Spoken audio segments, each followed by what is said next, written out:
গত এক মাসে পশ্চিমবঙ্গে বৃষ্টিতে অন্তত 44% ঘাটতি রয়েছে জানিয়েছে আলিপুর আবহাওয়া দপ্তর। বৃষ্টির পূর্বাভাসও রয়েছে, তবে যেখানে যতটা বৃষ্টি হওয়ার কথা তা হচ্ছে না। কোনো কোনো জেলায় বৃষ্টির ঘাটতি রয়েছে 100%-এর কাছাকাছি।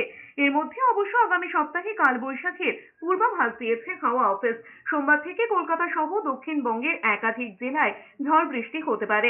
কলকাতায় বিক্ষিপ্তভাবে হালকা থেকে মাঝারি বৃষ্টির সঙ্গে বজ্রপাতেরও সম্ভাবনা রয়েছে। হাওয়ার বেগ হতে পারে ঘন্টায় 30 থেকে 40 কিলোমিটার। হাওড়া, 24 পরগনা, পূর্ব মেদিনীপুর, ঝাড়গ্রাম, পুরুলিয়া, বীরভূম, মুর্শিদাবাদ ও নদিয়াতেও ঝড় বৃষ্টি হতে পারে। উত্তরবঙ্গে রবিবার থেকে বজ্রবিদ্যুৎ সহ বৃষ্টির সম্ভাবনা রয়েছে দার্জিলিং, কালিম্পং, জলপাইগুড়ি, আলিপুরদুয়ারে। সোমবার থেকে ভিজতে পারে কোচবিহার এবং মালদা।